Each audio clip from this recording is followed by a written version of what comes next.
નમસ્કાર, weather analysis સાથે હું છું પાયલ અને ગુજરાતમાં હવે આગામી 48 કલાકમાં વરસાદનો એક નવો રાઉન્ડ આવી રહ્યો છે। એ વરસાદનો રાઉન્ડ દક્ષિણ ગુજરાતને સૌથી વધારે અસર કરવાનો છે અને દક્ષિણ ગુજરાતના મોટાભાગના વિસ્તારોમાં સાર્વત્રિક વરસાદ થશે। મધ્ય ગુજરાતને પણ થોડી ઘણી અસર કરે, સૌરાષ્ટ્રને પણ અસર કરે। કઈ સિસ્ટમ છે અને એ વરસાદનો રાઉન્ડ છે જેના કારણે આવવાનો છે એની વાત કરીશું।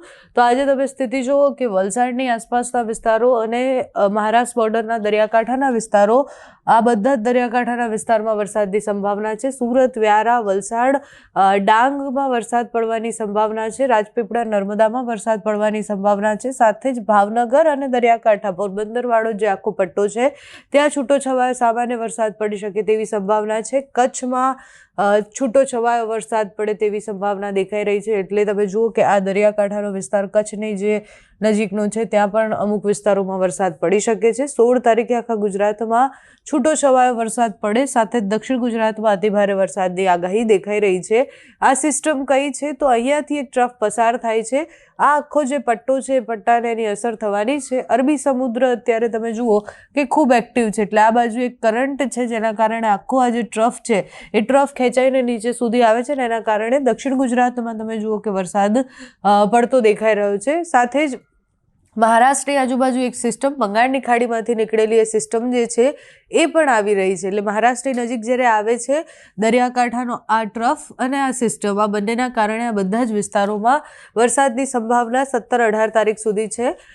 સૌરાષ્ટ્રમાં પણ વરસાદ પડી શકે છે, જૂનાગઢમાં વરસાદની સંભાવના છે, ભાવનગરમાં વરસાદ પડશે, દેવભૂમિ દ્વારકા, જામનગરમાં વરસાદની સંભાવના છે, અમદાવાદ, વડોદરાની આસપાસ છૂટોછવાયો વરસાદ પડી શકે તેવી સંભાવના છે।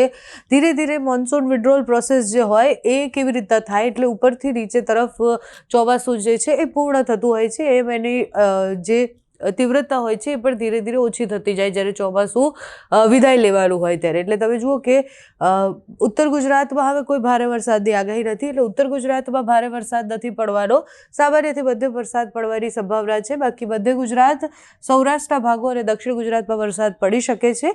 ઉત્તર ગુજરાતના છૂટાછવાયા વરસાદ જે એન્ડમાં જે ચોમાસું વિદાય લેશે ત્યારે પડવાનો હશે ત્યારે પડશે। 19 તારીખની આસપાસ મધ્યપ્રદેશવાળી સિસ્ટમ ધીરે ધીરે આ બાજુ આવી રહી છે, એટલે તમે જુઓ કે એ જે 22 તારીખથી જે નવરાત્રી પછીનો જે વરસાદ કહે છે એ સિસ્ટમને કારણે વરસાદ પડવાનો છે, જે ઉત્તર ગુજરાત, મધ્ય ગુજરાત અને સૌરાષ્ટ્રના અમુક ભાગોને અસર કરશે। દક્ષિણ ગુજરાતમાં એની કોઈ એટલી ઝાઝી અસર દેખાઈ નથી રહી। એટલે મધ્યપ્રદેશ અને મહારાષ્ટ્ર બંને તરફ જે સિસ્ટમો બની હતી એના કારણે મધ્ય ગુજરાત અને દક્ષિણ ગુજરાત, ઉત્તર ગુજરાતને અસર કરતો વરસાદ આપણા ગુજરાત તરફ આવવાની સંભાવના છે। 20 તારીખની આસપાસ દાહોદ, છોટાઉદેપુરના વિસ્તારોમાં ભારે વરસાદ દેખાઈ રહ્યો છે। 20 તારીખથી આખા ગુજરાતમાં સાર્વત્રિક વરસાદ છે, એટલે રાજકોટ, જૂનાગઢ, સુરેન્દ્રનગરમાં વરસાદ, અમરેલીમાં વરસાદ છે, વડોદરા, અમદાવાદ, વિરમગામમાં વરસાદ છે, મહેસાણા, હિંમતનગરમાં વરસાદ છે। 21-22 તારીખની આસપાસ આ દરિયાકાંઠાના વિસ્તારોમાં પણ વરસાદ દેખાઈ રહ્યો છે।